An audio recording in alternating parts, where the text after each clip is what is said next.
Hello students. आज हम class 12th के पोएम का 5वां चैप्टर एलिमेंट का अध्ययन करेंगे, जो पीबी शैली के द्वारा लिखा गया है। किसके द्वारा लिखा गया है? PB Shelley. ठीक है। एलिमेंट इस चैप्टर का नाम है और इसका अर्थ होता है शोक व्यक्त करना, दुख व्यक्त करना।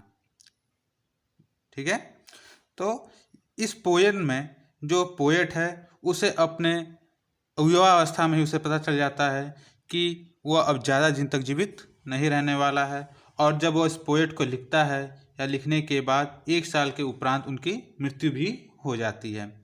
और इस पोएम के माध्यम से पोएट अपने दुख को व्यक्त कर रहा है।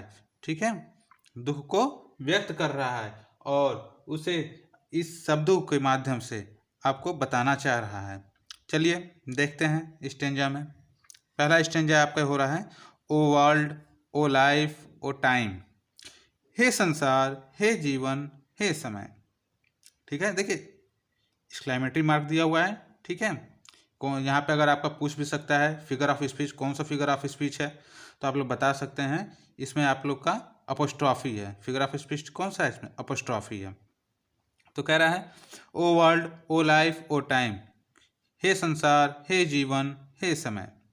ऑन हुज लास्ट स्टेप, देखिए हुज मतलब जिस या जो भी होता है। ठीक है, लास्ट स्टेप मतलब अंतिम पावदान। लास्ट स्टेप मतलब लास्ट मतलब अंतिम, स्टेप मतलब पावदान यानी पड़ाव भी कह सकते हैं।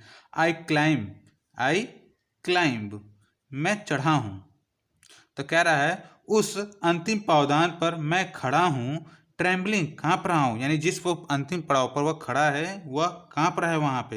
Eight that where I had stood before, जहाँ पर वह I stood before, I had stood before, मैं खड़ा हुआ करता था।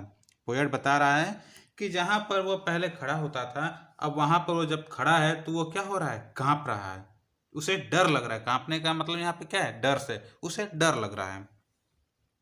When, अब कह रहा है When will return the glory, glory मतलब होता है वैभव, ग्लोरी मतलब वैभव या गौरव भी होता है। ठीक है, ऑफ योर प्राइम, देखिए प्राइम मतलब होता है युवा अवस्था। तो पोएट अपने आप से ही पूछता है कि व्हेन विल रिटर्न, कब वापस आएगा? व्हेन विल रिटर्न, रिटर्न मतलब वापस आना, कब वापस आएगा? The glory of your time, तुम्हारे युवावस्था की वैभव, यानी वह युवावस्था का गौरव तुम्हारा कब वापस आएगा?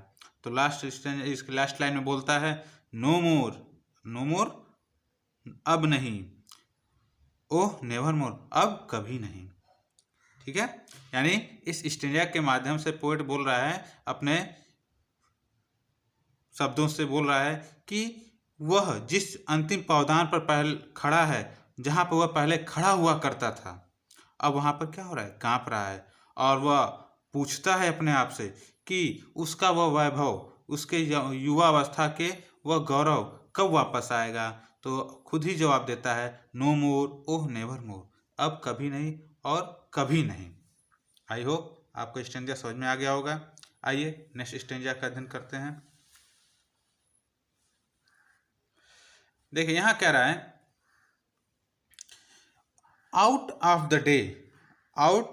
The day and night, day मतलब दिन और नाइट मतलब रात, ए joy has taken flight, flight मतलब होता है उड़ जाना या चले जाना। तो कह रहा है यहाँ पे, out of the day and night a Joy, Joy मतलब प्रसन्नता, हैज टेकन फ्लाइट। तो कह रहा है डे एंड नाइट यानी दिन और रात में से मेरे जीवन से प्रसन्नता चली जा चुकी है, यानी उसके जीवन में से प्रसन्नता जा चुकी है, उसके जीवन से प्रसन्नता जा चुकी है।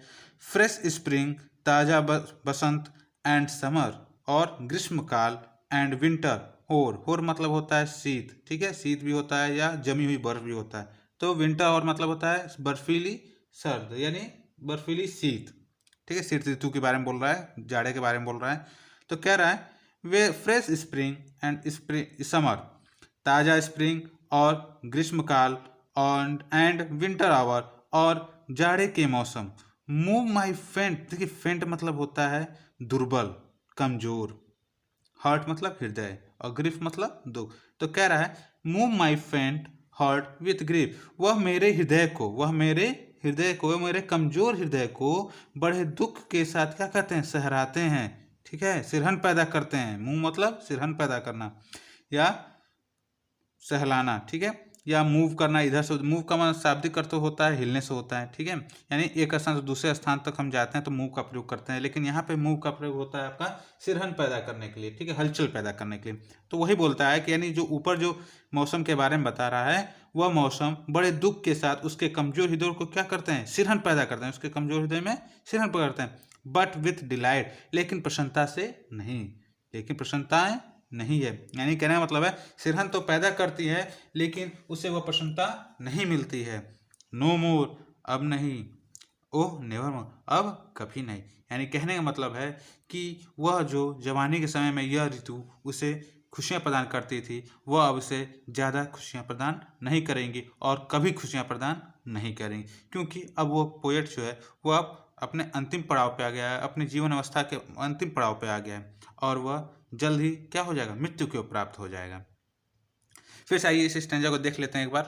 कह रहा है, out of the day and night a joy has taken flight, fresh spring and summer and winter all, move my faint heart with grief but with delight, no more oh never more. तो इस stanza के माध्यम से जो poet है वो कह रहा है कि दिन और रात में से यानी उसके जीवन के जो दिन रात हैं उसमें से प्रसन्नताएं उड़कर जा चुकी है और ताज़ा स्प्रिंग का मतलब है नई स्प्रिंग यानी बसंत, नया बसंत, ग्रीष्मकाल और बर्फीली ऋतु यानी जाड़े की ऋतु उसके दुर्बल हृदय को दुख से सिहारती हैं।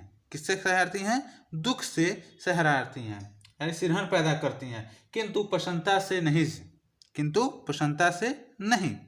अब यह जो प्रसन्नता है अब बिल्कुल ही नहीं है और कभी नहीं होगी।